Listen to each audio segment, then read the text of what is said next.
ఇక తిరుపతిలో రహస్యంగా రిషికొండ తరహాలో జగన్ రెడ్డి ప్యాలెస్ నిర్మాణం జరుగుతోంది. విమానాశ్రయం రోడ్డులో పరిశ్రమలు నెలకొల్పాల్సిన ఇండస్ట్రియల్ ఏరియాలో వైసీపీ అక్రమ కార్యాలయం నిర్మాణం చేపట్టారు. 30 కోట్ల రూపాయల విలువైన స్థలానికి ఏడాదికి 1000 రూపాయల అద్దెతో ఏపీఐఐసీ చైర్మన్ గా రోజా భూకేటాయింపులు చేశారు. ఇక అనుమతులు మంజూరులో చేయటంలో ఒకే కులానికి చెందిన అధికారులే కీలకంగా ఉన్నారు. అప్పటి ఆర్డీఓగా కనక నర్సారెడ్డి ఖరీదైన మెటీరియల్తో ఇంద్రభవనాన్ని తలపించేలా నిర్మాణం చేపట్టారు. వైసీపీ అక్రమ నిర్మాణాన్ని కూల్చకుండా కార్మికులకు ఉపయోగపడేలా ఈఎస్ఐ ఆసుపత్రి ఏర్పాటు చేయాలి అంటోన్న స్థానికులతో మా ప్రతినిధి దినేష్ మరిన్ని వివరాలు అందిస్తారు. జగన్ ఎక్కడికి పర్యటించినా ఆయన పరదాల చాటున పర్యటించిన పరిస్థితి. ఇప్పుడు మనం తిరుపతిలో ఒక విచిత్రమైన పరదాన్ని చూడబోతున్నాము. ఇది ఎయిర్పోర్ట్ రోడ్డు. మనం చూస్తున్నాం ఎయిర్పోర్ట్కి ఇదే వెళ్ళేటువంటి ఎయిర్పోర్ట్ రోడ్డు. అబద్ధాలు, నిత్యం అబద్ధాలు చెప్పే మాజీ ముఖ్యమంత్రి గారి పార్టీ కార్యాలయం ఉంది.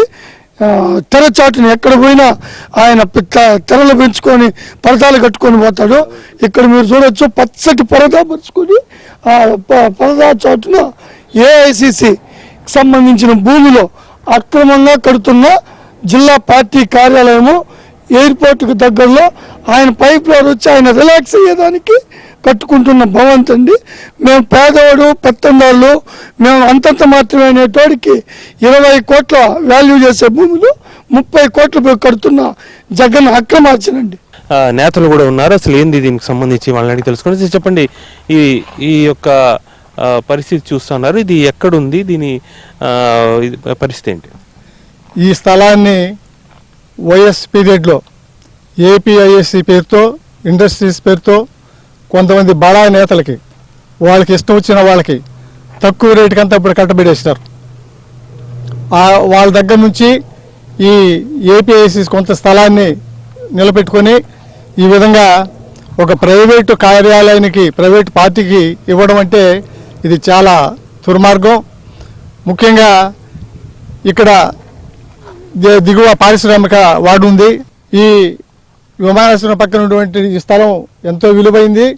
ఈరోజు దాదాపు ఎకరా 5 నుంచి 7 కోట్ల వరకు విలువ చేసే స్థలం ఇది.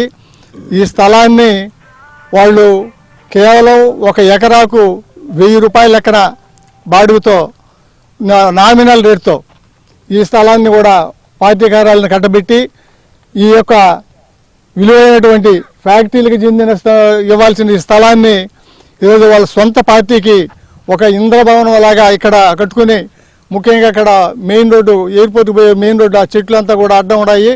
వాటంతా మళ్ళీ ఇక్కడ ఫ్యాక్టరీ ఇది పూర్తవుతానే, ఆఫీస్ పూర్తవుతానే అక్కడ ఓపెన్ చేయడానికి కూడా సిద్ధంగా ఉన్నారు. అవంతా కూడా ఎవరికి తెలియదు, అంతా కూడా మేము ఇప్పుడిప్పుడే గమనించినాము. ముఖ్యంగా ఈ ప్రాంతం మొత్తం కూడా ఈరోజు ఫ్యాక్టరీలతో, మళ్ళీ తెలుగుదేశం ప్రభుత్వం వచ్చుంటే ఫ్యాక్టరీలతో కళకళలాడాల్సినటువంటి ఈ ఏరియాని, ముఖ్యంగా చంద్రబాబు రిలయన్స్ ఫ్యాక్టరీ వాళ్ళకి ఇచ్చినటువంటి 150 ఎకరాల స్థలాన్ని కూడా ఈ దుర్మార్గ ప్రభుత్వం లాక్కోవడం, దానివల్ల దాదాపు 20,000 కోట్ల పెట్టుబడితో 15,000 మందికి ఉపాధి అవకాశాలు దొరకాల్సినటువంటి ఒక సంస్థను వెళ్ళగొట్టినారు. అదేవిధంగా వీళ్ళ దెబ్బకి ఎవరు కూడా మళ్ళీ ఫ్యాక్టరీలు ముందుకు ఇక్కడ రాలేదు. అంటే ఈఎస్ఐ అంటే ఇక్కడ ఉంటే ఇక్కడ ఫ్యాక్టరీలు, భవిష్యత్తులో ఫ్యాక్టరీలు అన్నీ వస్తే చెప్పండి. అవును సార్, ఇక్కడ ఉన్న చుట్టుపక్కల మొత్తం ఇండస్ట్రీస్ ఎక్కువ ఉన్నాయి. వాళ్ళకి సంబంధించి ఏఎస్ హాస్పిటల్ ఉపయోగిస్తుంది. వాళ్ళు చేసిన వైఎస్ఆర్సీపీ చేసిన పని కూడా మనం చేయకుండా దీన్ని ఏఎస్ హాస్పిటల్ ఉపయోగించుకుంటే ఇక్కడ పరిశ్రమ లేబర్ అందరికీ ఉపయోగపడుతుంది అనేది మా ఒక.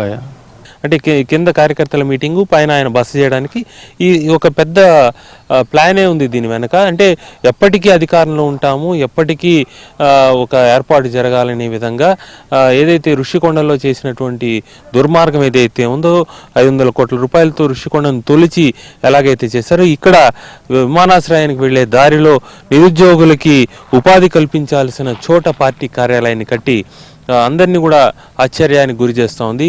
వైసీపీ చేసినటువంటి రహస్యమైనటువంటి ఇలాంటి కార్యక్రమాలు రాష్ట్ర వ్యాప్తంగా ఇంకా ఎన్నెన్ని ఉంది, వీటన్నిటిని కూడా వెలుగులోకి తేవాల్సిన అవసరం కూడా ఉంది. వీడియో నటరాజు, దినేష్, ఆంధ్రజ్యోతి, తిరుపతి.